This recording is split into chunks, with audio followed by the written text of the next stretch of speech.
제 이름은 하민주, 올해 27살. 딱 하루 전, 저는 세상에서 가장 행복한 신부가 되었을 거라 믿었습니다. 화려한 결혼식, 반짝이는 드레스, 친구들과 가족들의 축복 속에서 저는 눈물이 날 만큼 기뻤죠.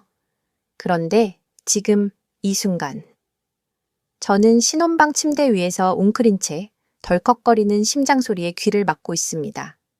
벽 한쪽엔 아직 벗지 못한 웨딩드레스가 걸려 있고 발밑엔 하얀 구두가 리본도 풀리지 않은 채 놓여 있습니다. 이게 정말 내가 꿈꾸던 신혼의 첫날 밤일까요? 남편 민주는 결혼식이 끝나자마자 단 한마디를 남겼습니다. 나 좀 피곤해서 너 먼저 자. 난 엄마랑 잠깐 얘기 좀 하고 올게. 그 순간 제 얼굴은 얼음처럼 굳어졌습니다. 포옹도 키스도 머리카락을 쓰다듬어주는 따스한 손길도 없었습니다. 우리가 연애하던 3년 동안 단 한 번도 빠지지 않았던 그 애정 표현이 오늘 바로 이 순간에는 없었습니다. 저는 그의 뒷모습이 신혼방을 나서는 걸 멍하니 바라보며 스스로를 달랬습니다. 그래? 오늘 하루 종일 정신없이 바빴잖아. 피곤해서 그런 거겠지. 곧 올라올 거야. 하지만 시계 바늘은 무자비하게 흘러갔습니다. 밤 11시, 11시 반. 그리고 자정이 지나도록 그는 돌아오지 않았습니다. 제 속은 불안과 서운함으로 들끓기 시작했죠.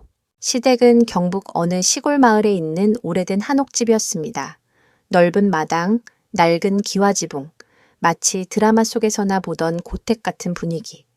제 방은 끝쪽에 있었고 시어머니의 방은 마당 한가운데에 자리 잡고 있었습니다. 저는 더는 못 참겠다는 듯 조심스레 방문을 열었습니다. 바람이 스르륵 스며들며 차갑게 제 살을 훑고 지나갔고 마당은 적막했습니다. 그런데 시어머니 방에서 은은한 불빛이 새어나오고 있었죠. 저는 본능적으로 발걸음을 멈췄습니다. 아, 민준이가 아직 어머니랑 얘기 중인가 보구나. 그런데 그 순간 낯설고 기묘한 소리, 희미하지만 확실하게 들려오는 숨죽인 듯한 신음 같은 소리가 제 귓가를 파고들었습니다. 제 온몸의 털이 곤두섰습니다. 내가 잘못 들은 거겠지? 저는 두 손을 떨며 귀를 기울였습니다. 아니었습니다. 그 소리는 분명히 그리고 꾸준히 시어머니 방에서 흘러나오고 있었습니다. 가슴이 철렁 내려앉은 저는 발걸음을 돌려 방으로 들어가려 했습니다. 하지만 호기심과 공포가 뒤섞여 몸이 멈춰버렸습니다. 한 발자국, 또 한 발자국. 저는 문틈으로 다가갔습니다. 시어머니 방문은 완전히 닫혀 있지 않았습니다. 작은 틈 사이로 따뜻한 전등 불빛이 새어나오고 있었죠. 숨을 죽이고 고개를 내밀자. 그 순간 제 심장이 멎는 줄 알았습니다. 남편 민준이, 분명 제 남편이 시어머니의 침대 옆에 앉아 있었습니다. 그리고 그의 손에는 젖은 수건이 들려 있었고 그것으로 시어머니의 이마를 닦고 있었죠. 하지만 그 광경은 단순한 간호라고 보기엔 너무나도 기묘했습니다. 시어머니는 잠옷 단추 하나가 풀린 채 얼굴이 붉게 상기되어 있었고 민주는 굳이 그렇게 가까이 앉아 귀까지 붉힌 채 그녀를 돌보고 있었습니다. 순간 제 얼굴은 창백해졌고 두 다리가 후들거리며 휘청거렸습니다. 이게 뭐지? 내가 지금 뭘 본 거지? 저는 거의 뛰다시피 신혼방으로 달려 돌아왔습니다. 숨이 가빠오르고 머릿속이 하얘졌습니다. 믿고 싶지 않았습니다. 그냥 착각이겠지. 잘못 본 거겠지. 하지만 제 몸은 진실을 알고 있었습니다. 그날 새벽 1시가 넘어서야 민주는 태연하게 방으로 들어왔습니다. 마치 아무 일도 없었다는 듯. 엄마가 두통이 있어서 수건 올려드리고 왔어. 저는 억지로 고개를 끄덕였지만 그 순간부터 제 마음속에는 끔찍한 의심의 씨앗이 자라나기 시작했습니다. 다음 날 아침, 저는 억지로 웃음을 띤 채 식탁에 앉았습니다. 신혼집 첫 아침밥은 시어머니 한숙자 여사가 직접 차려주셨습니다. 상 위에는 김치찌개, 계란말이, 멸치볶음 같은 소박한 반찬들이 가지런히 놓여 있었지만 제 목구멍은 꽉 막혀 밥알 하나도 넘어가지 않았습니다. 어젯밤은 잘 잤니? 숙자 여사는 무심한 듯 그러나 예리한 눈빛으로 저를 쳐다보았습니다. 저는 순간 식은땀이 흐르며 말을 더듬었습니다. 네, 어머님, 조금 낯설긴 했지만 잘 잤습니다. 그녀는 고개를 끄덕이며 차갑게 말했습니다. 며칠만 지나면 괜찮아져. 이 집은 오랜 전통이 있는 집안이야. 규율이 있고 예의가 있고 뭐든 제대로 해야 돼. 새댁이면 알아서 배워야지. 그 말은 평범해 보였지만 저는 그 속에서 묘한 압박감을 느꼈습니다. 민주는 제 옆에 앉아 아무 말도 하지 않았습니다. 그저 젓가락으로 밥만 툭툭 집어 올릴 뿐. 그의 무심한 표정이 오히려 제 가슴을 더 죄어왔습니다. 저는 속으로 울부짖었습니다. 도대체 왜 우리 첫날 밤을 버리고 엄마 옆에 있었던 거야? 정말 단순히 간호였을 뿐일까? 아니면 머릿속을 떠나지 않는 건 그 낯선 신음소리와 풀어진 시어머니의 잠옷 단추, 그리고 얼굴이 붉게 달아올라 있던 그녀의 모습이었습니다. 아침 식사가 끝나고 저는 주방에서 설거지를 돕겠다고 나섰습니다. 그러자 집안일을 돕던 아주머니가 눈을 가늘게 뜨며 저를 보았습니다. 새댁, 어젯밤 잘 잤어? 질문은 아무렇지 않아 보였지만 그녀의 눈빛은 마치 무언가를 떠보는 듯 날카로웠습니다. 저는 억지로 웃으며 대답했습니다. 네, 잘 잤습니다. 그리고 아무렇지 않게 질문을 던졌습니다. 저기, 혹시 민준 씨가 밤마다 어머님을 챙기러 자주 가나요? 아주머니의 손이 잠시 멈췄습니다.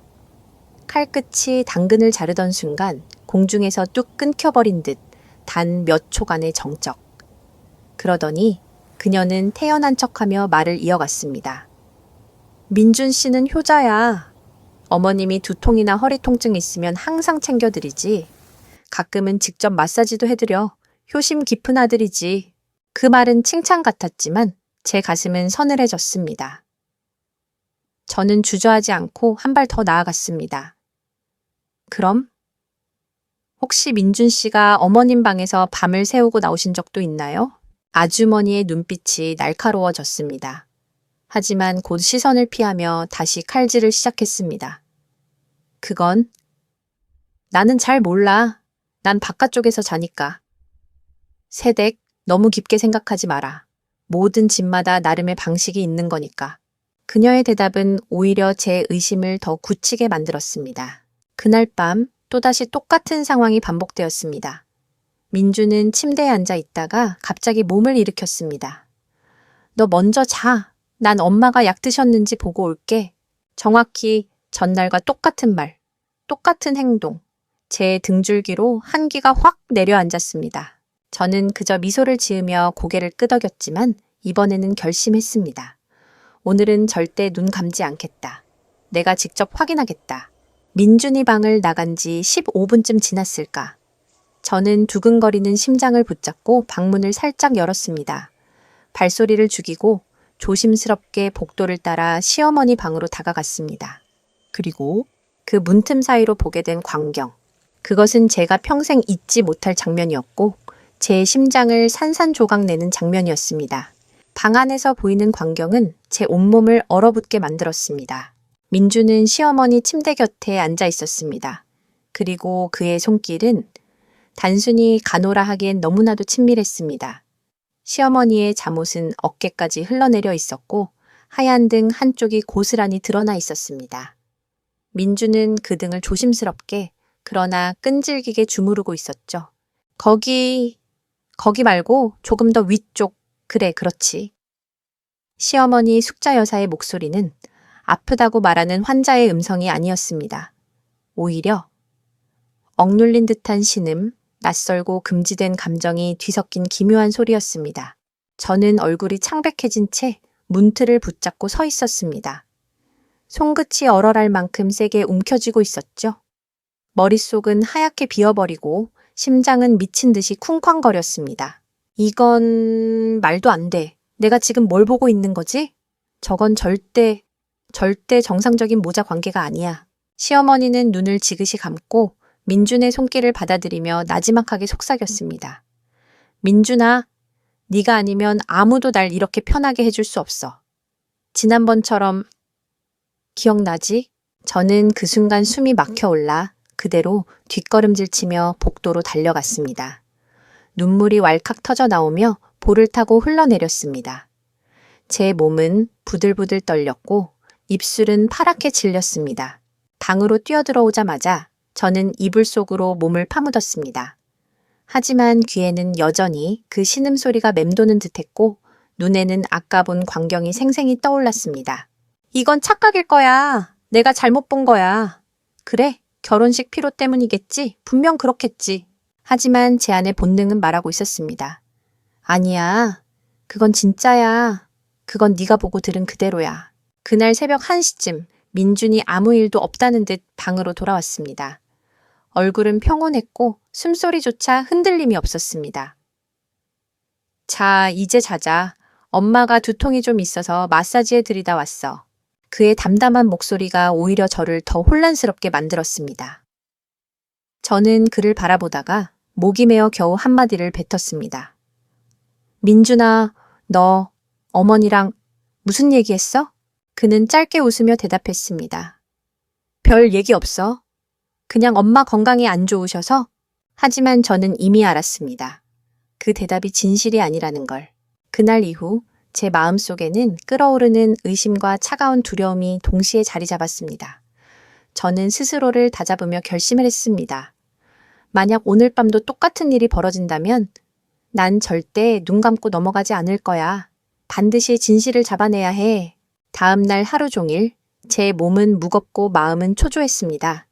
머릿속에는 오직 그 장면만이 반복 재생되었습니다.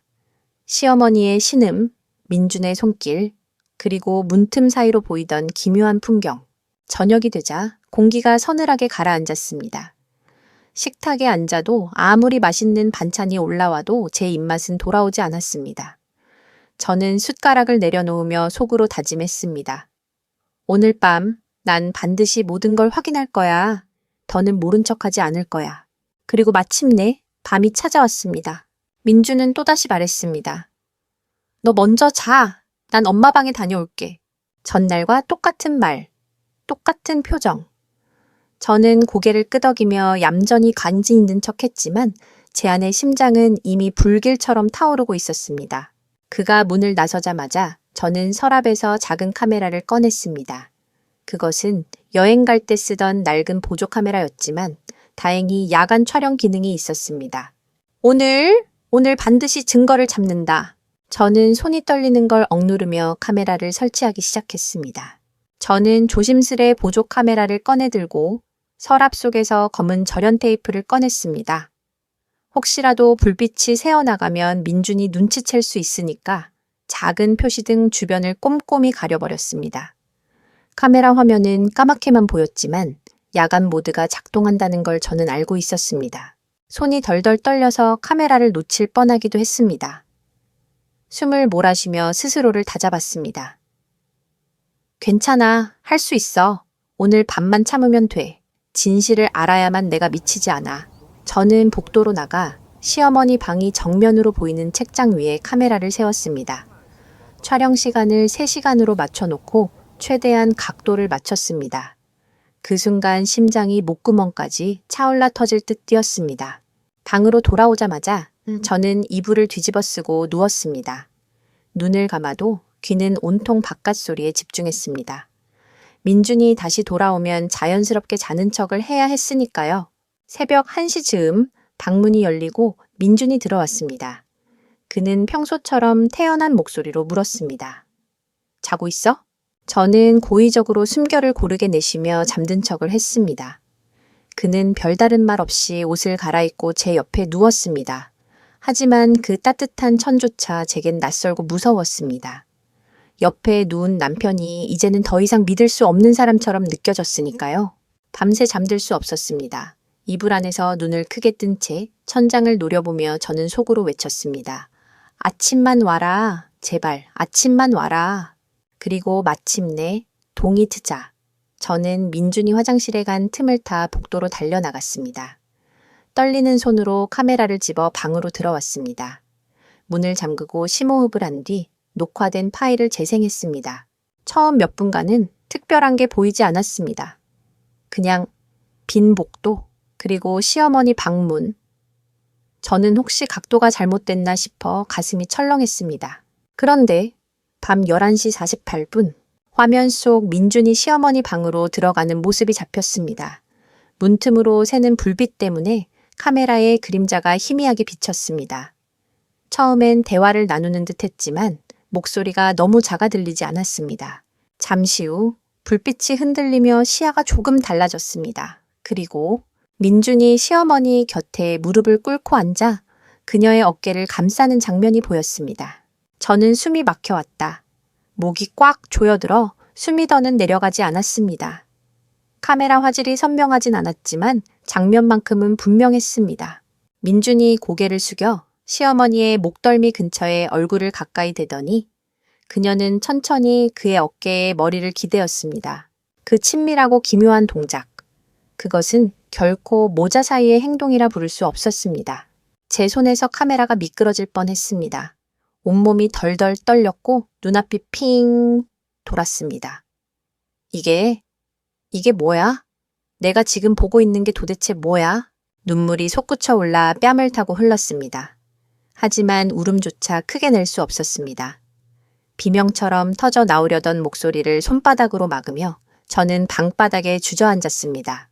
그 순간 뇌리 속에 수많은 기억들이 번쩍 스쳤습니다. 연애 시절 민준이 왜 그렇게 자주 집에 데려가지 않았는지, 왜 항상 서둘러 집에서 나오려 했었는지, 시어머니가 늘 저를 차갑게 대했던 이유가 무엇인지 모든 조각이 맞춰지듯 전율이 등골을 타고 흘렀습니다. 아니야, 아닐 거야. 제발 아니라고 해줘, 제발. 그러나 카메라 화면은 냉정하게 진실을 보여주고 있었습니다. 저는 그 순간 깨달았습니다. 내가 결혼한 사람은 남편이 아니라 엄마에게서 결코 벗어나지 못한 아들이라는 것을. 나는 카메라를 꺼버리고 손바닥으로 얼굴을 감싸쥐었다. 두 눈에서 눈물이 솟구쳐 나왔지만 이상하게도 목이 메어 울음조차 제대로 나오지 않았다. 온몸이 얼어붙은 듯 차갑게 식어만 갔다. 믿을 수 없어. 민준아, 대체 넌 누구야? 3년 동안의 연애가 파노라마처럼 스쳐 지나갔다. 내가 아프면 누구보다 먼저 달려와 약을 사주던 남자. 밤늦게까지 같이 취업 준비를 하며 힘내라며 손을 꼭 잡아주던 남자.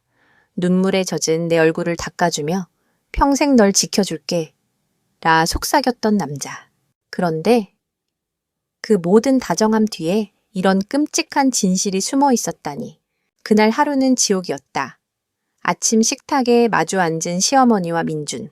숙자 여사는 태연하게 내게 미소 지으며 말했다. 민주야, 이제 집안일에 좀 익숙해져야지. 이 집은 규칙이 많아. 하지만 넌 잘할 거야. 네가 우리 집 며느리니까. 나는 억지로 고개를 끄덕였지만 시선을 민준에게서 떼지 못했다. 그는 고개를 숙인 채 말없이 국을 떠먹고 있었다. 그 평온한 얼굴이 오히려 더 섬뜩했다. 어떻게 그렇게 뻔뻔하게 아무렇지 않은 얼굴을 하고 있는 거야?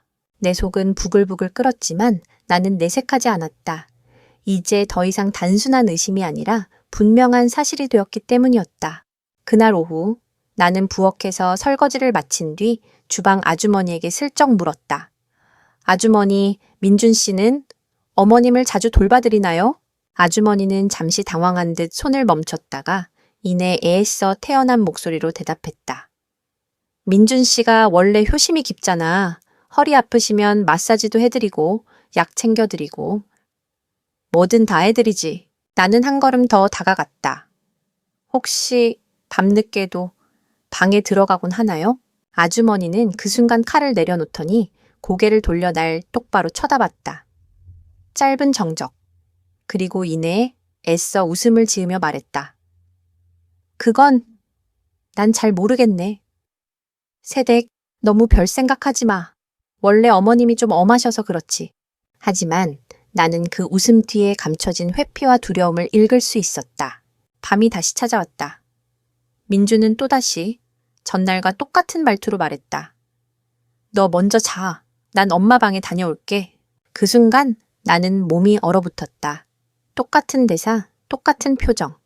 마치 대본에 적힌 대로 움직이는 배우 같았다. 나는 그저 미소를 지으며 고개를 끄덕였다. 하지만 속으로는 이를 악물고 결심했다. 오늘은 끝까지 따라간다. 그리고 모든 걸 눈으로 확인한다. 민준이 방을 나서고 불빛이 꺼진 걸 확인한 뒤 나는 천천히 방문을 열었다. 발끝으로 복도를 지나 시어머니 방으로 다가갔다. 그리고 나는 또다시 문틈을 통해 믿을 수 없는 장면을 보게 되었다. 이번에는 민준이 시어머니의 등을 마사지하고 있었다. 하지만 그 거리는, 그 손길은 절대 모자간의 선을 넘고 있었다. 시어머니는 상체를 드러낸 채 희미하게 신음을 흘리며 말했다.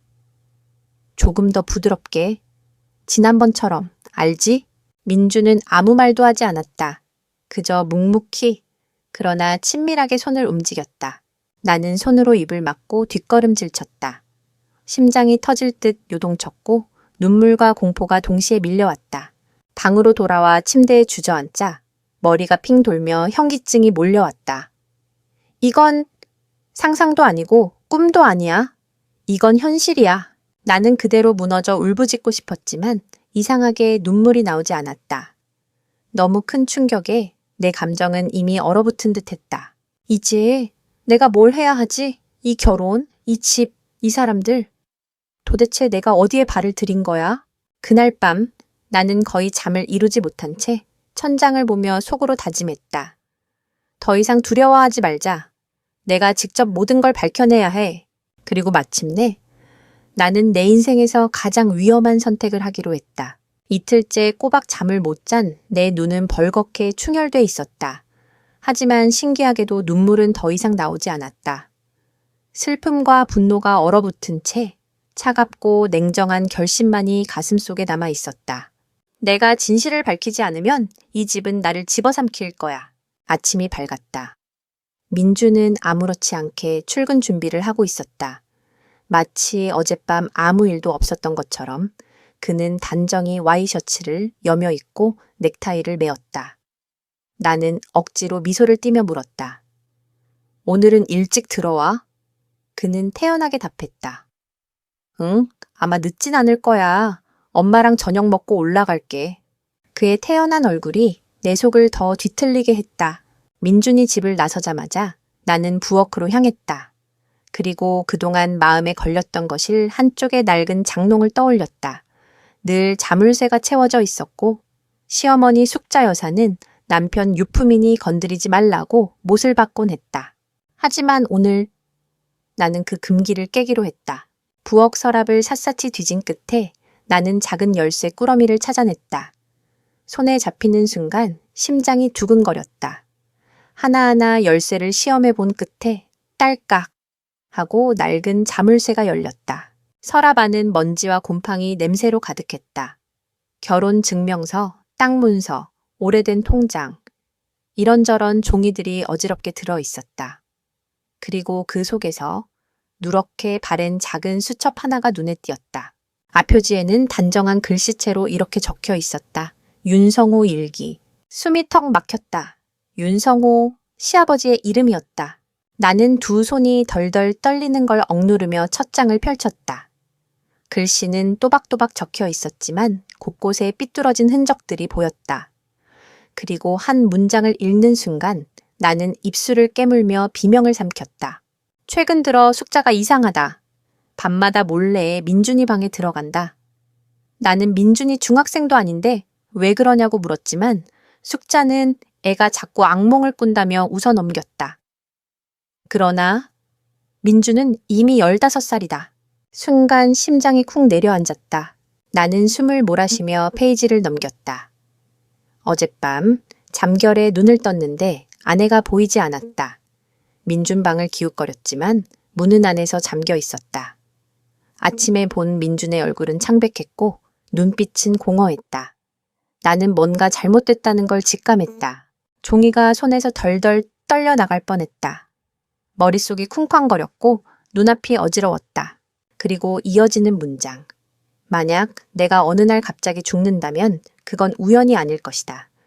숙자가 내 약을 건드린 걸 2차례나 목격했다. 하지만 증거를 남길 자신이 없다. 이 일기를 읽는 사람이 있다면 제발 민준이를 구해달라. 나는 그대로 주저앉아 버렸다. 손에 쥔 수첩이 바닥에 떨어져 툭 소리를 냈다. 온몸이 덜덜 떨리며 차가운 식은땀이 등을 타고 흘렀다. 이 집은 처음부터 잘못된 거였어. 민주는 어릴 때부터 어머니에게 눈물이 터져 나올 듯 치밀어 올랐지만 이상하게 울음은 나오지 않았다. 분노와 공포가 너무 커져서 눈물조차 메말라 버린 것 같았다. 그때 마당에서 오토바이 소리가 들려왔다. 숙자 여사가 장을 보고 돌아온 것이다.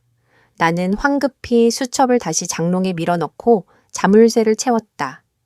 그리고 손에 남은 먼지를 털며 태연한 척 부엌으로 향했다. 숙자 여사는 태연히 미소 지으며 말했다. 민주야, 오늘 저녁은 네가 국 좀 끓여보겠니? 나는 억지로 고개를 끄덕였다. 하지만 속으로는 다짐했다. 더 이상 침묵하지 않겠다. 반드시 진실을 파헤쳐서 민준을 그 지옥에서 끌어내겠다. 그날 저녁 나는 송긋 하나 떨리지 않게 국을 끓였다. 김이 모락모락 피어오르는 냄비 앞에서 숙자 여사의 시선이 내 뒷목을 훑고 지나가는 것 같았다. 마치 내 속마음을 다 읽고 있다는 듯한 눈빛. 민주야, 간은 봤니? 그녀가 물었다. 나는 최대한 담담하게 숟가락을 들어 국을 맛봤다. 네, 어머님, 딱 맞습니다. 숙자 여사는 잠시 나를 바라보다가 고개를 끄덕였다. 그래, 역시 우리 집 며느리야. 그 순간 나는 속으로 몸서리를 쳤다. 그녀의 칭찬은 결코 따뜻하지 않았다.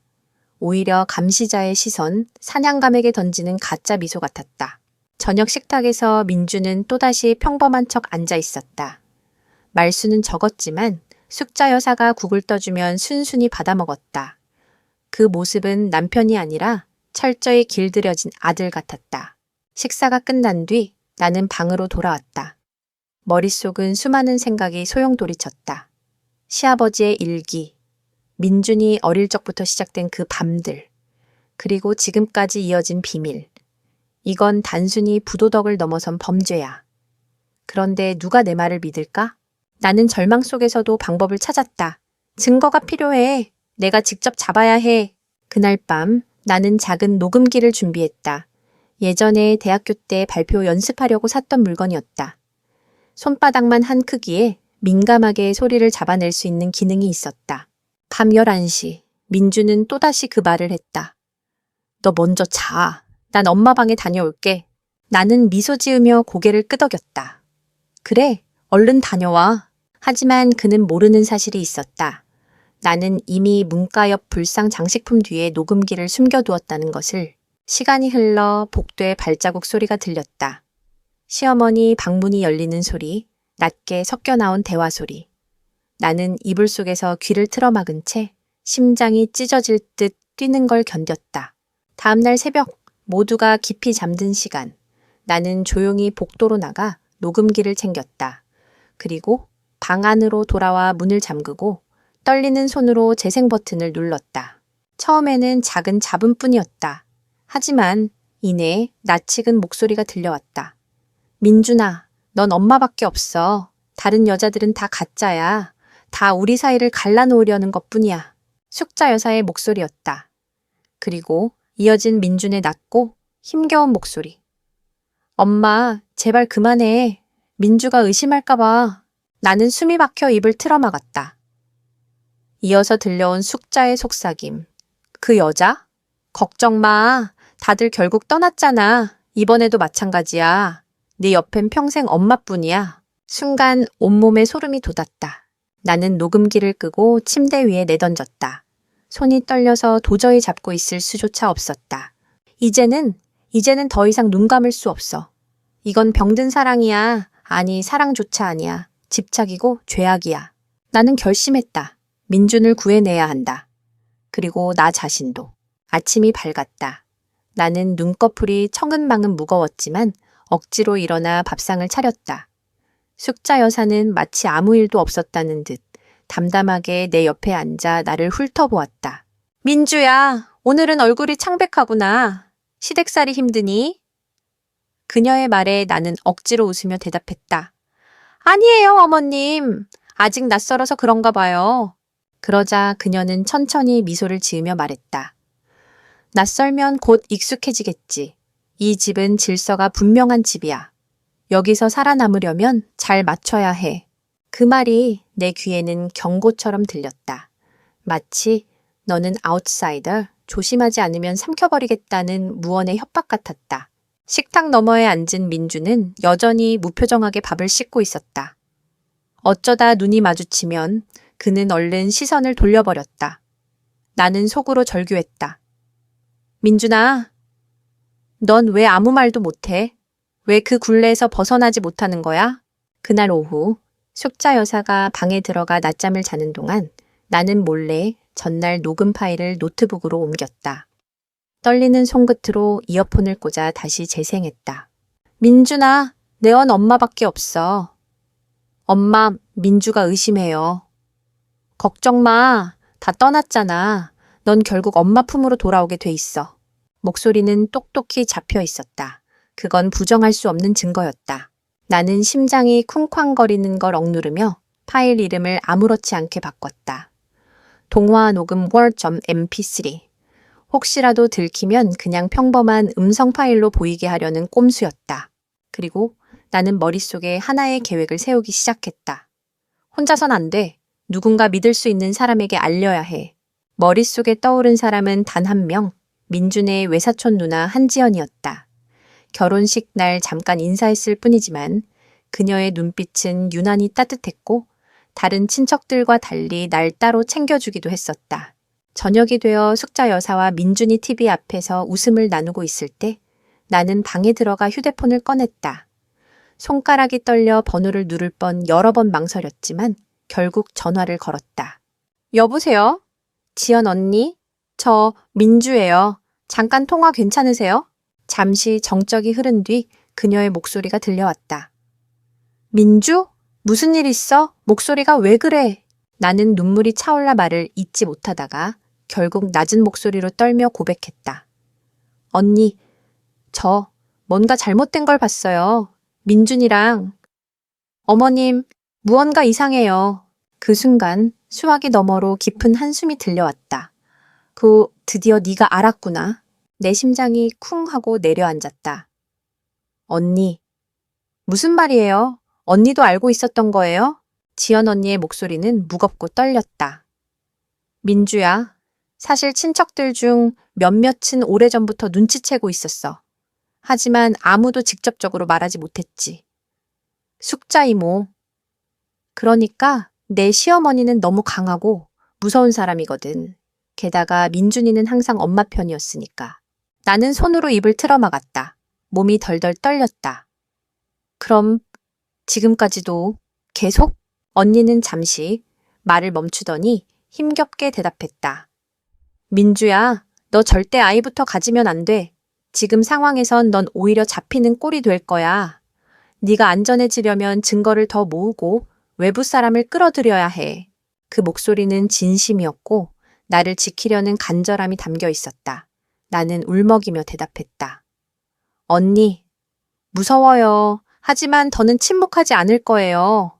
이번엔 내가 끝까지 밝힐 거예요. 수화기를 끊고 난 뒤 나는 방 안에 앉아 오랫동안 가만히 울었다. 하지만 그 눈물은 더 이상 약한 눈물이 아니었다. 오히려 분노와 결심으로 얼룩진 눈물이었으니까. 그날 밤 방 안의 공기는 무겁고 서늘했다. 민주는 늘 그렇듯 시어머니 방으로 향했고 나는 담요를 덮고 누워 숨을 고르며 기다렸다. 이제 더는 방관자가 아니야. 오늘 밤 내가 모든 걸 끝까지 잡아내야 해. 나는 낮에 준비해둔 초소형 녹음기를 꺼내 손에 쥐었다.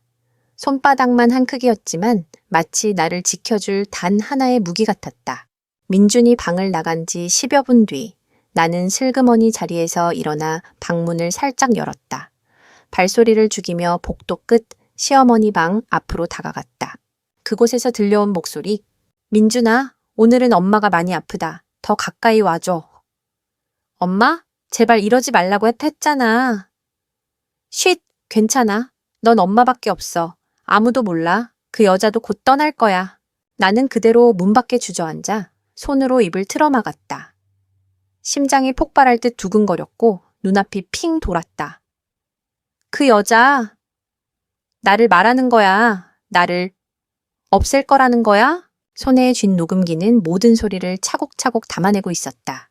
더는 견디지 못하고 나는 곧장 방으로 달려와 문을 잠갔다. 숨이 거칠게 몰아쉬어져서 마치 폐가 찢어질 듯 아팠다. 나는 무릎을 꿇고 바닥에 엎드려 울부짖었다. 이건 단순히 집착이 아니야. 범죄야. 괴물이야. 저건 엄마가 아니야. 그때 머릿속에 낮에 읽었던 시아버지의 일기장이 떠올랐다. 내 약을 건드린 걸 2차례 목격했다. 만약 내가 갑자기 죽는다면 우연이 아닐 것이다. 소름이 등골을 타고 흘렀다. 어쩌면 시아버지는 숙자 여사에게 독살당했을지도 모른다. 나는 그 길로 다시 장롱을 열었다. 일기장을 꺼내 들고 미처 못 읽었던 뒷장을 펼쳤다. 2003년 5월 14일, 최근 숙자가 더 이상하다. 밤마다 민준방에 간다. 내가 뭐라고 하면 애가 혼자 있으면 불안해한다며 화를 낸다. 하지만 민주는 이미 사춘기다. 이건 정상적이지 않다. 나는 겁이 난다.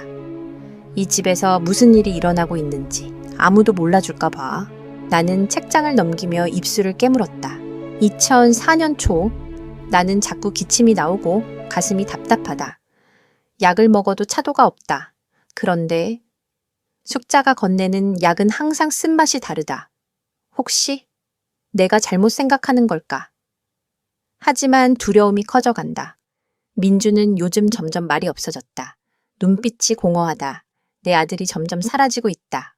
그 뒤로 일기는 뚝 끊겨 있었다. 2004년, 바로 그 해에 시아버지가 심장마비로 세상을 떠났다고 들었었다. 나는 손에 쥔 일기장을 부들부들 떨며 가슴에 끌어안았다.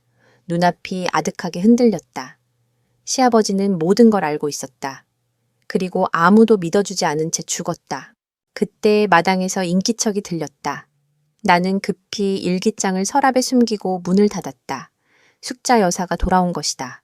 문틈으로 들어온 그녀의 목소리는 낮고 부드러웠지만 내겐 독처럼 들렸다. 민주야, 오늘 저녁은 네가 좋아하는 갈비찜 해줄까? 나는 침대 위에 앉아 입술을 깨물며 속으로 다짐했다. 이 집의 비밀을 반드시 폭로하고 말 거야. 더는 침묵하지 않겠다. 그날 밤 나는 방 안에 홀로 앉아 숨을 고르며 핸드폰을 꺼냈다.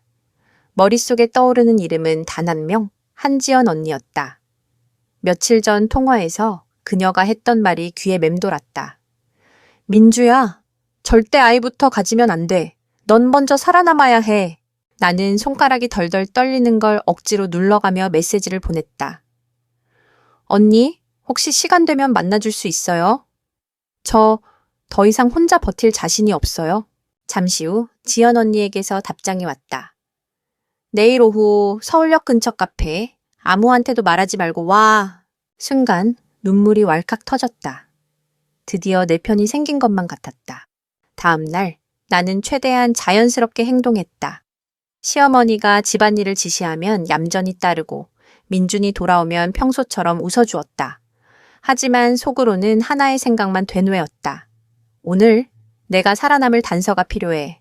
약속된 시간, 카페 구석자리에 앉아있던 지연 언니를 보자마자 나는 울음을 터뜨렸다. 언니는 나를 다독이며 물었다. 민주야, 무슨 일 있었어? 네가 이렇게까지 떨고 있다니. 나는 핸드폰을 꺼내 녹음 파일을 들려주었다. 민준아, 넌 엄마밖에 없어. 엄마, 민주가 의심해요. 걱정 마. 다 떠났잖아. 넌 결국 엄마 품으로 돌아오게 돼 있어. 언니의 얼굴이 순식간에 창백해졌다. 손등에 핏기가 사라진 채 입술을 앙다물었다. 민주야, 이건 그냥 집착이 아니야.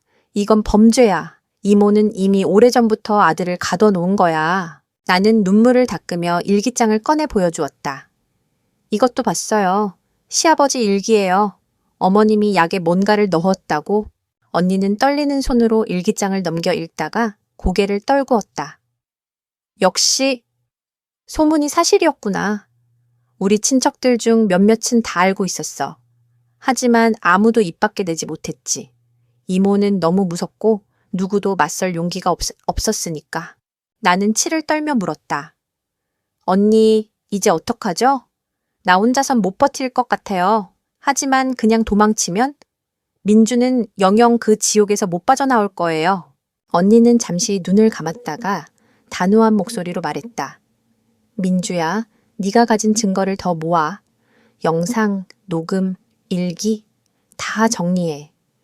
그리고 믿을 만한 사람에게 분산해서 맡겨. 혹시 무슨 일이 생기더라도 진실이 사라지지 않게. 그 말에 나는 몸이 떨렸지만 동시에 가슴속에 불이 켜진 듯했다. 그래, 내가 이 싸움을 끝내야 해. 내가 아니면 아무도 하지 않을 거야. 집으로 돌아오는 택시 안, 나는 창밖을 바라보며 이를 악물었다. 서울의 불빛이 차창 너머 스쳐 지나가는데 마음은 점점 더 차갑게 굳어갔다. 민준아, 네가 원해서 이렇게 된 게 아님을 알아. 하지만 나는 더 이상 희생자가 되지 않을 거야. 반드시 진실을 세상에 드러내고 말 거야. 그날 밤 나는 새로운 계획을 세웠다. 이번엔 단순히 녹음이 아니라 직접적인 영상 증거를 잡아내기로. 심장이 미친 듯이 뛰고 있었지만 두려움보다 분노가 더 강했다. 이제 가면을 벗길 시간이 다가오고 있어. 그날 밤 나는 방 안에서 숨죽여 카메라를 준비했다. 여행용으로 쓰던 구형 휴대폰에 야간 촬영 기능이 있다는 게 떠올라 그것을 활용하기로 했다. 이번에는 단순히 문틈이 아니라 확실하게 내부를 찍을 수 있도록 각도를 맞추는 게 중요했다. 나는 까만 절연 테이프로 렌즈 주변 불빛을 완전히 가리고 화면에는 아무 표시도 나오지 않게 했다. 그리고 책꽂이 위쪽 시어머니 방을 정면으로 비출 수 있는 자리에 몰래 고정시켰다. 떨리는 손끝으로 마지막 확인을 마치고는 방으로 돌아와 숨을 몰아쉬었다. 이번에는 모든 걸 잡아낼 거야. 절대 빠져나가지 못하게. 밤 11시가 넘어가자 예상대로 민주는 또다시 말했다. 너 먼저 자. 난 엄마 방 좀 보고 올게. 나는 억지로 미소 지으며 고개를 끄덕였다. 응, 다녀와. 그가 방을 나서자 심장이 귀 옆에서 터질 듯 뛰었다. 귀를 막아도 맥박 소리가 들려왔다. 나는 침대에 누워 눈을 감은 척했지만 머릿속은 오직 한 가지 생각뿐이었다. 카메라가 제대로 찍히고 있을까? 오늘은 반드시 진실이 드러나야 해. 새벽 2시쯤 민준이 돌아왔다. 언제나처럼 태연한 표정이었다. 자고 있어? 나는 여전히 잠든 척 규칙적으로 숨을 내쉬었다. 그는 내 곁에 누웠지만 나를 안지도 말을 걸지도 않았다. 그 차가운 거리감이 오히려 더 참혹했다. 아침. 민준이 화장실에 들어간 사이 나는 전날 밤 설치해둔 휴대폰을 서둘러 회수했다. 문을 잠그고 떨리는 손으로 영상을 재생했다. 처음엔 정적뿐이었다. 그런데 11시 50분경 민준이 문을 열고 들어갔다. 숙자 여사는 침대 위에 앉아 있었고 민준은 곧장 다가가 그녀 옆에 앉았다. 영상 속에서 숙자 여사가 민준의 얼굴을 쓰다듬으며 말했다. 민준아, 넌 엄마 없인 안 되잖아. 다른 여자는 다 가짜야. 민준은 힘없이 고개를 숙였다. 엄마, 제발 그만. 그러자 숙자는 그의 어깨를 감싸 안으며 속삭였다. 걱정 마. 곧 다 사라질 거야. 너는 평생 엄마 곁에만 있으면 돼. 그 장면을 본 순간 내 손에서 휴대폰이 바닥에 떨어졌다. 심장이 멎을 듯 숨이 막혔다. 나는 바닥에 무릎 꿇고 두 손으로 얼굴을 감쌌다. 눈물은 나오지 않았지만 온몸이 부들부들 떨렸다. 이건 더 이상 은폐할 수 없는 증거야. 민주는 피해자일까? 공범일까? 하지만 분명한 건 이 집은 지옥이라는 거야. 나는 휴대폰 영상을 외장 메모리에 옮겨 담았다. 그리고 혹시 몰라 다른 계정의 이메일로도 백업을 했다. 이제 나는 더 이상 피해자가 아니라 싸우는 증인이 되어야 했다. 나는 영상을 여러 곳에 백업한 뒤 노트북을 닫으며 심호흡을 했다. 손끝은 여전히 떨리고 있었지만 마음은 조금 차분해졌다. 이제 더는 나 혼자만의 망상이 아니라는 걸 증명할 수 있어. 누구든 이걸 본다면 믿을 수밖에 없을 거야. 하지만 동시에 섬뜩한 공포가 엄습했다. 만약 이 사실을 숙자 여사가 알게 된다면? 만약 민준이 내 편이 아니라면? 나는 이 집에서 결코 안전하지 못했다. 점심 무렵 숙자 여사가 부엌에서 나를 불렀다. 민주야, 점심은 네가 김치찌개 좀 끓여줄래? 민준이가 좋아하는 거잖아. 그녀의 미소는 친절했지만 나는 속으로 전율했다. 그 미소 뒤에 숨어있는 어두운 그림자를 이미 알고 있었기 때문이다. 네, 어머님, 바로 준비할게요. 나는 최대한 자연스럽게 행동했다. 심지어 밥을 먹으며 민준에게 일부러 웃어 보이기도 했다. 그는 어색하게 미소를 지었지만 눈빛은 공허했다. 오후가 되자 숙자 여사가 낮잠에 든 틈을 타 나는 방 안에 들어가 전화를 걸었다. 번호는 바로 지연 언니였다. 언니, 저 영상 찍었어요. 민준이랑 어머님 다 담겼어요. 수화기 너머로 언니는 잠시 말을 잇지 못하다가 낮게 속삭였다. 민주야, 잘했어. 하지만 조심해야 돼. 이모는 겉으론 강하지만 속은 더 잔혹한 사람이야. 증거를 들킨 순간 널 가만두지 않을 거야. 나는 울먹이며 물었다. 그럼 어떻게 해야 해요? 지금이라도 당장 경찰에 신고할까요? 지연 언니는 곧장 대답하지 않았다. 한참 숨을 고른 뒤 조심스레 말했다. 신고는 반드시 해야 하지만 지금 당장은 시댁 식구들이 다 너를 미쳤다고 몰아붙일 거야. 아무도 안 믿을 수도 있어. 더 큰 증거가 필요해. 특히 다른 친척들이 다 모였을 때. 그 말에 나는 몸서리를 쳤다. 하지만 동시에 깨달았다. 혼자서 몰래 싸우기보다 공개적인 자리에서 폭로해야 한다는 것을. 그날 밤 숙자 여사가 텔레비전을 보며 깔깔 웃고 있을 때 나는 슬그머니 민준을 불렀다. 민준아, 잠깐 얘기 좀 해. 그는 잠시 눈치를 보다가 내 방으로 들어왔다. 어두운 방 안 나는 떨리는 목소리로 물었다. 민준아! 우리 왜 이렇게 된 거야? 네가 어제 어머니 방에 간 거 다 봤어. 순간 그의 얼굴이 하얗게 질렸다. 뭐라고? 민준아, 넌 제발 솔직하게 말해. 왜 그러는 거야? 넌 나랑 결혼했잖아. 난 네 아내야.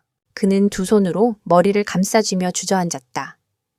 민주야, 미안해. 하지만 나도 어쩔 수 없어. 난 엄마 없인. 그는 말을 잇지 못했다. 목소리가 떨리고 어깨가 들썩였다. 나는 눈물이 터져 나올 뻔했지만 이를 악물고 삼켰다. 민준아, 넌 피해자야. 하지만 계속 이렇게 있으면 넌 공범이 되는 거야. 난 절대 이대로 묵인하지 않을 거야. 내 말에 그는 고개를 들었다. 두 눈이 충혈된 채 절망과 두려움이 교차하는 눈빛이었다. 민주야, 제발. 이 일은 세상에 말하지 마. 날 죽이려면 죽여도 돼. 하지만 엄마는 나는 소리쳤다. 민준아, 그건 엄마가 아니야. 널 가둬놓은 괴물이야. 그 순간 문틈에서 삐걱 소리가 났다. 누군가 우리의 대화를 듣고 있었다. 나는 숨이 턱 막히는 걸 느꼈다. 문틈 너머에서 들려온 삐걱 소리. 순간 등골이 서늘하게 식었다.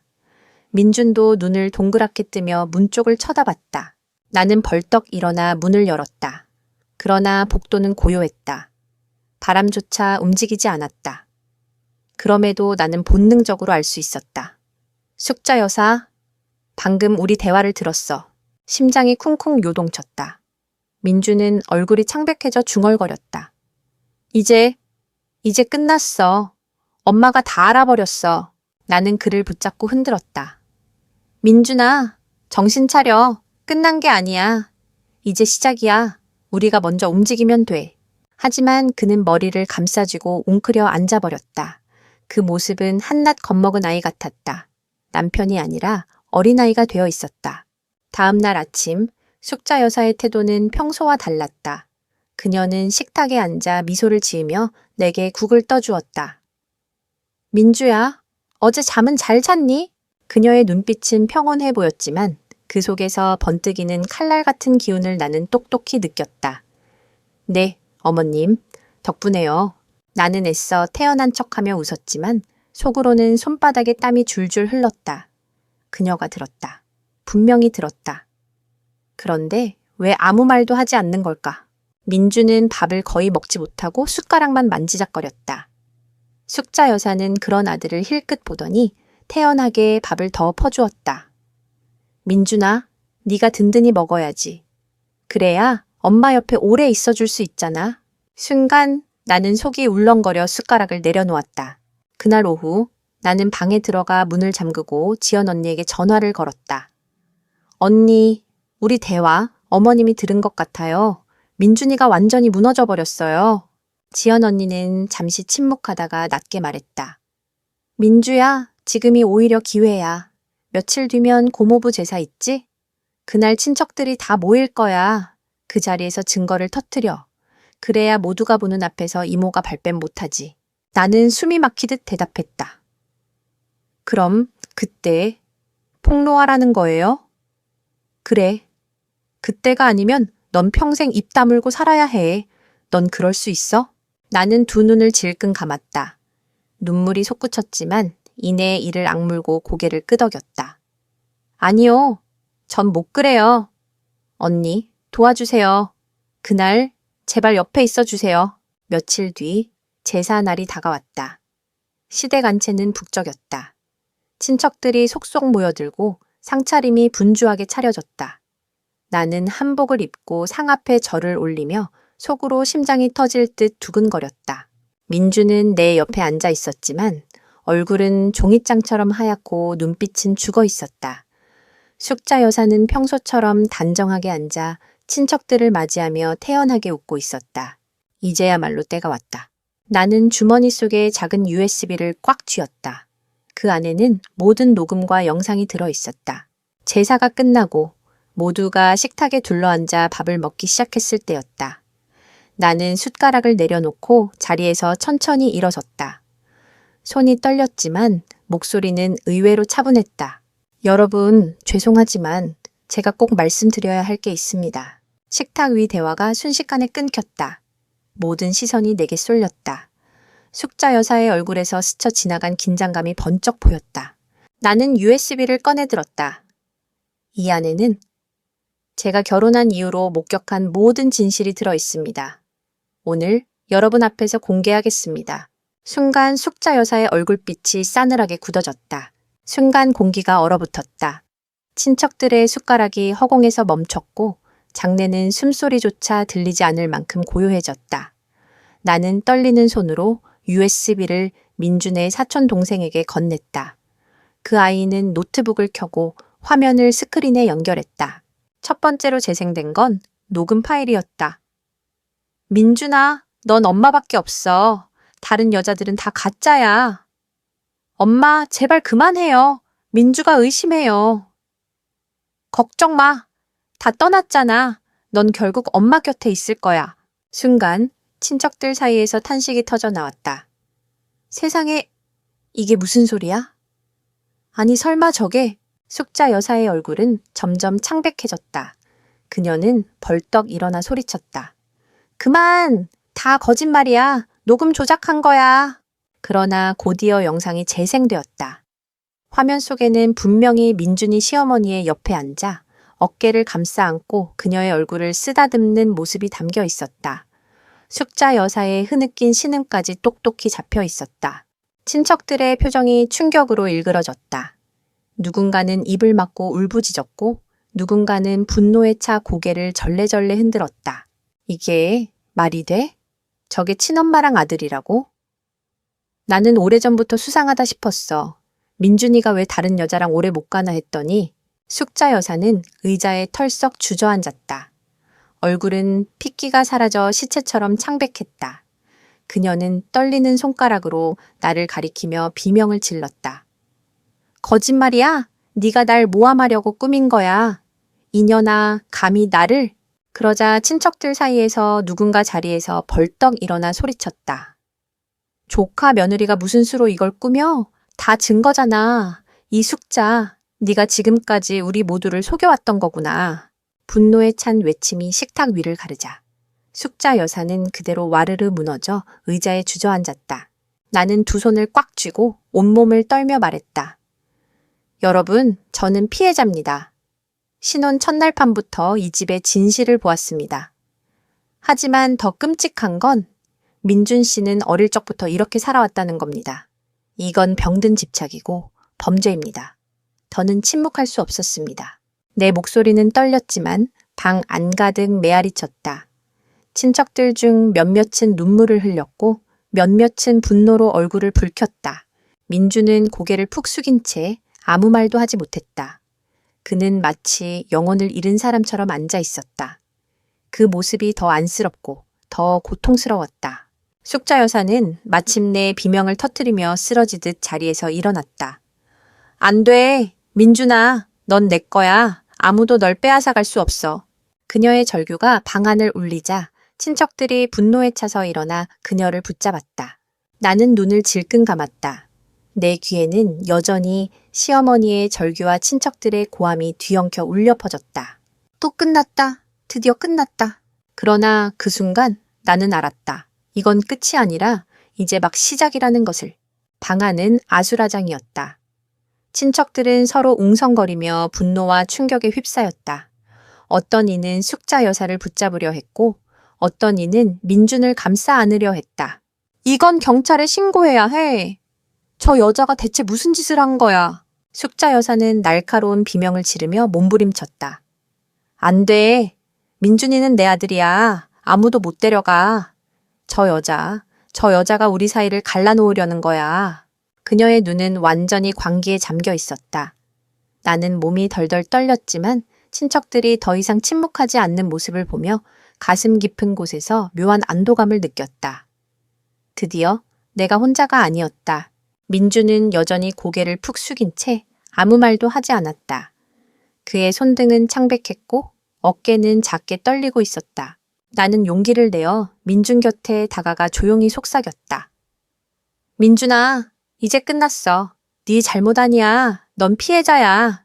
그 말에 그의 눈가가 미세하게 흔들렸다. 하지만 그는 아무 대답도 하지 않았다. 잠시 후 큰아버지가 무거운 목소리로 선언했다. 이건 더는 우리 집안에서 숨길 일이 아니다. 지금 당장 경찰에 알리겠다. 숙자 여사는 필사적으로 소리쳤다. 안 돼. 내 체면이 있는데 우리 집안이 다 망한다고. 하지만 큰아버지는 단호했다. 망해도 좋아. 더는 이런 죄악을 덮고 살 순 없다. 그 순간 나는 비로소 숨이 트였다. 드디어 진실이 드러나는구나. 몇 시간 뒤 경찰이 도착했다. 숙자 여사는 끌려가며 발버둥쳤다. 민준아! 엄마 버리면 안 돼. 네가 어떻게 나를 배신해. 민준아! 그녀의 절규가 대문 밖까지 메아리 쳤다. 민준은 그 자리에 앉아 아무 말도 못한 채 허탈하게 눈만 크게 뜨고 있었다. 나는 그의 옆에 앉아 손을 꼭 잡았다. 이제 안전해. 넌 자유야. 하지만 그의 손은 차갑게 굳어 있었고 눈빛은 여전히 공허했다. 마치 속을 전부 도려낸 듯한 허무함만이 남아 있었다. 그날 밤 경찰서에서 조서를 쓰고 돌아온 나는 침대에 쓰러지듯 누웠다. 온몸이 지쳐 있었지만 눈을 감을 수가 없었다. 머릿속에는 계속해서 같은 질문만 맴돌았다. 정말 이게 끝일까? 숙자 여사는 구속되었고 증거도 명백하다. 하지만 민주는 여전히 침묵 속에 갇혀 있었다. 그리고 나는 알았다. 괴물은 사라졌을지 몰라도 상처는 여전히 우리 곁에 남아 있다는 것을. 나는 눈을 감으며 속으로 다짐했다. 이제부터는 민준을 지켜내야 해. 설령 그가 완전히 부서져 있더라도 내가 끝까지 함께할 거야. 그러나 마음 한켠에서 불길한 그림자가 속삭였다. 정말 그럴 수 있을까? 이미 너무 늦은 건 아닐까? 며칠 뒤 집안은 완전히 달라져 있었다. 숙자 여사는 경찰서에 구속되어 있었고 친척들은 아직도 충격에서 벗어나지 못한 얼굴로 서로를 피하며 눈치를 보고 있었다. 나는 부엌에서 멍하니 설거지를 하다가도 문득문득 그날의 광경이 떠올랐다. 민준아, 넌 엄마 없인 못 살아. 절대 날 버리면 안 돼. 그 광기 어린 절규가 여전히 귀에 맴돌았다. 민준은 그 후로 말수가 거의 사라졌다. 방에 틀어박혀 창밖만 멍하니 바라보았다. 밥을 먹어도 씹는 둔탁한 소리만 날 뿐 말은 하지 않았다. 나는 다가가 손을 잡으며 말했다. 민준아, 이제 안전해.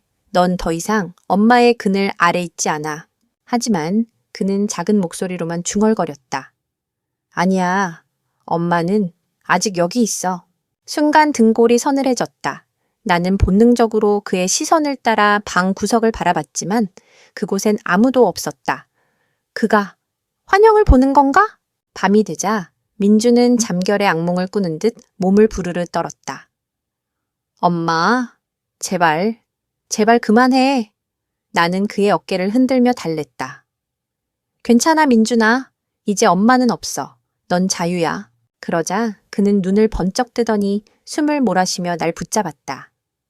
민주야, 넌 모를 거야. 엄마는 사라지지 않아. 내 안에 있어. 그의 말에 심장이 덜컥 내려앉았다. 육체적인 속박은 끊어냈지만 정신적 족쇄는 여전히 민준을 붙잡고 있었다. 며칠 뒤 나는 지연 언니와 다시 만났다. 카페 구석, 언니는 무겁게 한숨을 쉬며 말했다. 민주야, 네가 용기 내서 이 일을 드러낸 건 정말 잘한 거야. 하지만 민준이는 오랫동안 학대받아왔어. 단순히 시간이 흐른다고 치유되진 않을 거야. 나는 울먹이며 고개를 끄덕였다. 언니, 난 민준을 포기하지 않을 거예요. 그가 아무리 무너져 있어도 난 끝까지 함께 할 거예요. 언니는 내 손을 꼭 잡았다. 그래, 민주야. 하지만 네 자신도 지켜야 해. 민준을 구하려다 네가 같이 무너지면 아무 의미가 없어. 그 말이 가슴 깊이 파고들었다. 나는 고개를 끄덕였지만 마음속은 여전히 무겁게 가라앉았다. 집으로 돌아오는 길, 차창 너머로 스치는 불빛을 보며 나는 다짐했다. 그래, 민준을 지켜내야 해. 하지만 동시에 나 자신도 지켜야 해. 그래야 진짜로 이 지옥에서 벗어날 수 있어. 그 순간 핸드폰에 알림이 떴다. 발신자, 미확인 번호. 떨리는 손으로 메시지를 열었다. 네가 뭘 했는지 다 알고 있다. 아직 끝난 게 아니다. 순간 등골이 얼어붙었다. 설마 숙자 여사? 아니면 그녀의 편에 선 누군가가. 나는 핸드폰을 떨어뜨릴 뻔했다. 손끝이 싸늘하게 식고 심장은 귀 옆에서 터질 듯 뛰었다. 네가 뭘 했는지 다 알고 있다. 아직 끝난 게 아니다. 단 한 줄의 메시지였지만 그 속의 서린 기운은 너무도 섬뜩했다. 숙자 여사는 지금 구속돼 있는데 그렇다면 이건 누가 보낸 거지? 그녀에게 동조하는 사람이 아직 이 집 안에 있는 걸까? 나는 서둘러 거실로 나가 민준을 살폈다. 그는 소파에 앉아 텅 빈 눈빛으로 TV 화면만 멍하니 바라보고 있었다. 마치 그 메시지를 보낸 이가 자기일지도 모른다는 걸 부정하지 못하는 듯한 죄책감 어린 얼굴이었다. 그날 밤 나는 잠을 이룰 수 없었다. 혹시 누군가 집안을 지켜보고 있지 않을까? 창문마다 커튼을 닫고 문을 두세 번 확인했다. 새벽녘 희미한 인기척이 들려왔다. 나는 숨을 죽이고 방문을 살짝 열었다. 복도 끝에서 민준이 전화를 받고 있었다. 낮고 떨리는 목소리. 네, 알아요. 하지만 제발 이제 그만해주세요. 엄마는 이미 잡혀갔잖아요. 잠시 정적. 아니에요. 민주한텐 아직 말 안 했어요. 순간 심장이 철렁 내려앉았다. 민준, 아직 누군가와 연락하고 있어? 그 사람이 숙자 여사의 편이라는 거야? 나는 황급히 문을 닫고 침대에 주저앉았다. 머릿속이 아수라장이 되었다. 남편조차 믿을 수 없다면 이제 나는 누구를 의지해야 한단 말인가. 다음 날 아침 나는 지연 언니에게 모든 걸 털어놓았다. 언니는 내 말을 듣고 얼굴이 굳더니 단호하게 말했다. 민주야, 그 메시지는 단순한 협박이 아닐 거야. 분명 이모를 감싸는 사람이 남아있는 거지. 아마 집안 어른들 중 누군가일 수도 있고 아니면 민준 본인일 수도 있어. 나는 눈물이 솟구쳐 울먹였다. 언니, 난 이제 어떻게 해야 하죠? 민준도 점점 멀어지는 것 같아요. 그가 내 편이 아닐 수도 있다고 생각하니 너무 무서워요. 언니는 잠시 내 손을 꼭 잡았다가 결연한 표정으로 말했다.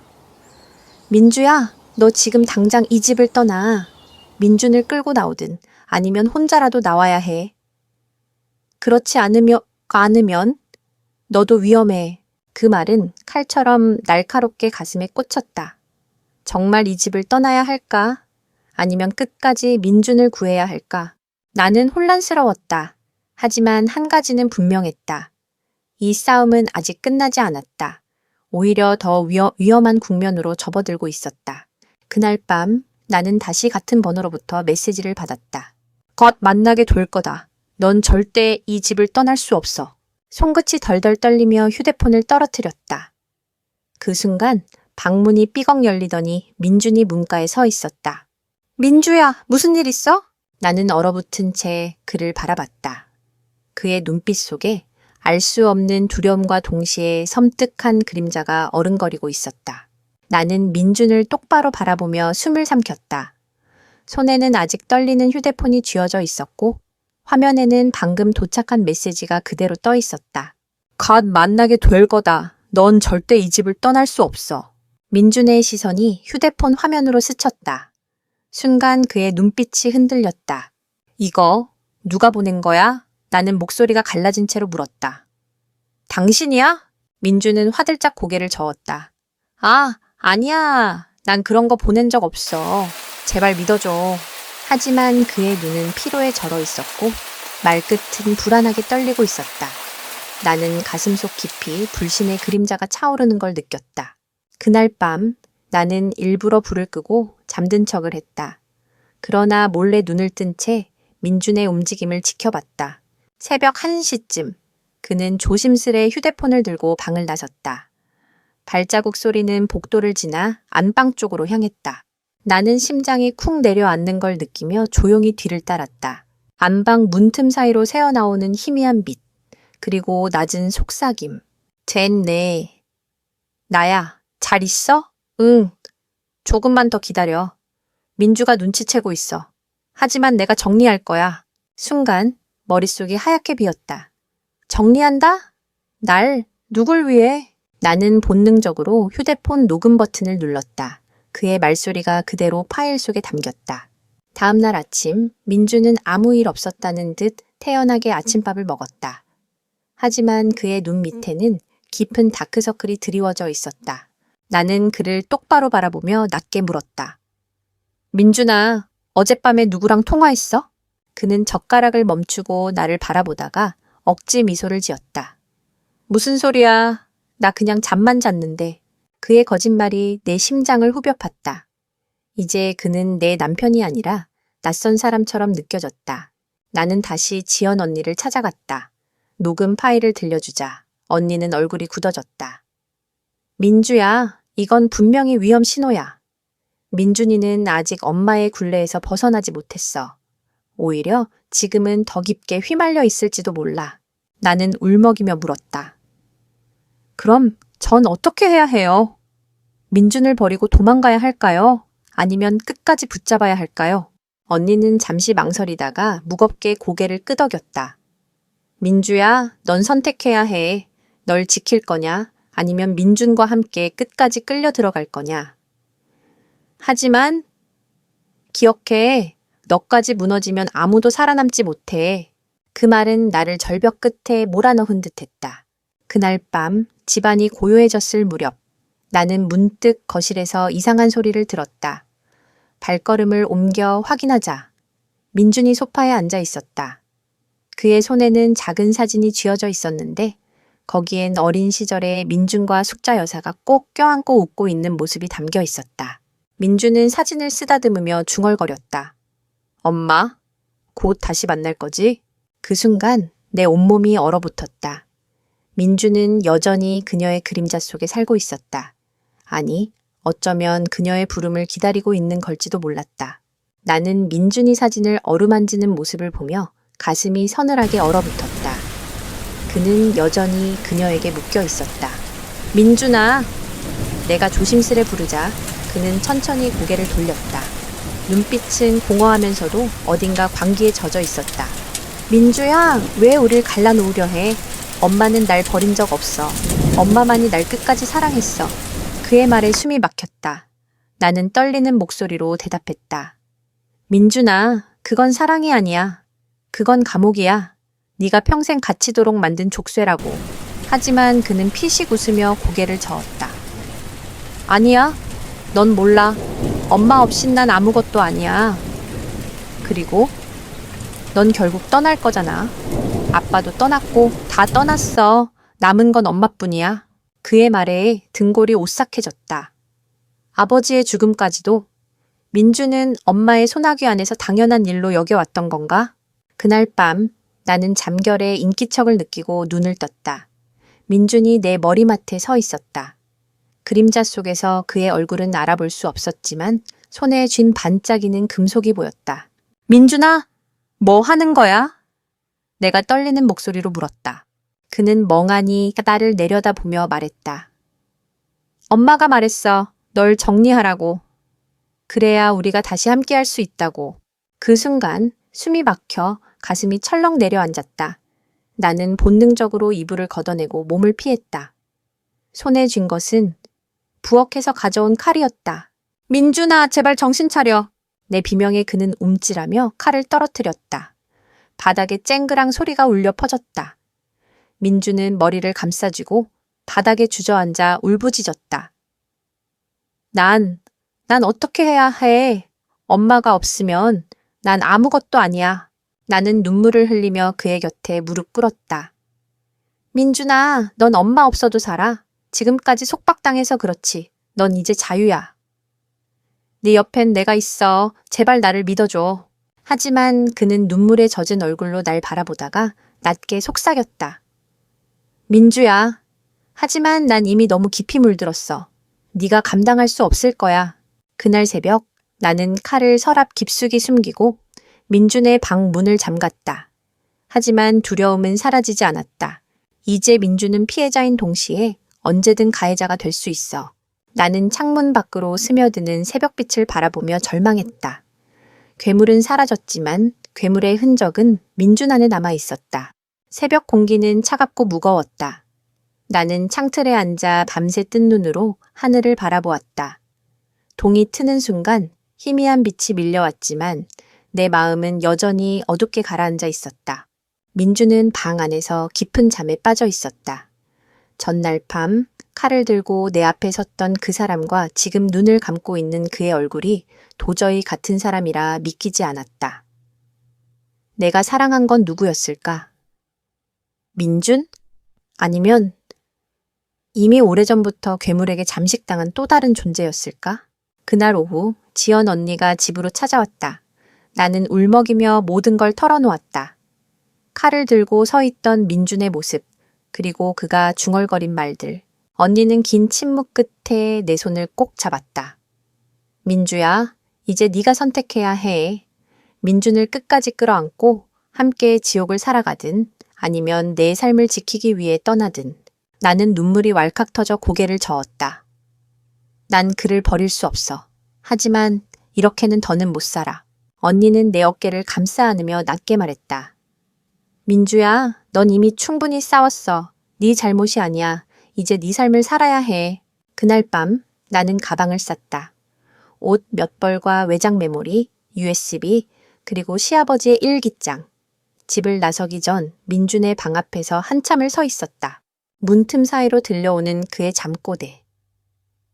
엄마, 가지 마. 그 목소리는 너무도 애처로웠다. 나는 손으로 입을 막고 흐느꼈다. 그러나 결국 손잡이를 잡지 못한 채 등을 돌렸다. 대문을 나서며 마지막으로 집을 돌아봤다. 창문 너머로 보이는 어둠은 여전히 깊고 그 안에서 민주는 갇혀 있었다. 나는 속으로 마지막 인사를 했다. 민준아, 미안해. 난 널 끝까지 구하지 못했어. 하지만 적어도 난 살아남아야 해. 누군가는 진실을 기억해야 하니까. 며칠 후 나는 다른 도시의 작은 원룸에서 홀로 지내고 있었다. 아직도 밤이면 숙자 여사의 광기 어린 목소리와 민준의 공허한 눈빛이 악몽처럼 떠올랐다. 하지만 적어도 지금 나는 자유였다. 숨을 쉬고 울고 내 마음대로 문을 잠글 수 있었다. 책상 위에는 시아버지의 일기장과 USB가 놓여 있었다. 나는 그것을 언론에 제보할지 경찰에 추가 증거로 제출할지 고민했다. 한 가지는 분명했다. 이 이야기는 절대 묻혀선 안 된다. 창문 너머로 저녁 햇살이 흘러내렸다. 나는 눈을 감고 속으로 중얼거렸다. 이제 진짜 내 삶을 시작해야 해. 그리고 그 순간 휴대폰이 진동했다. 발신자, 미확인 번호? 나는 차갑게 굳은 채 화면을 바라봤다.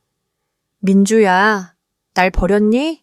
난 아직 여기 있어. 심장이 멎는 듯 쿵 내려앉았다. 끝난 줄 알았던 악몽이 여전히 내 뒤를 따라오고 있었다. 어두운 이야기 속에서도 우리는 깨닫게 됩니다. 사랑이 집착과 의존으로 변하면 그것은 족쇄가 되어 서로를 파괴한다는 사실을요. 잘못된 관계를 끊고 스스로를 지켜내는 용기만이 진정한 자유와 치유를 가져옵니다. 진실은 아플 수 있지만 진실만이 어둠을 몰아낼 수 있습니다. 이 이야기가 마음에 와닿았다면 댓글이나 공유 부탁드리고 앞으로의 영상을 놓치지 않으시려면 꼭 채널 구독도 잊지 마세요. 감사합니다. 다음 영상에서 또 만나요.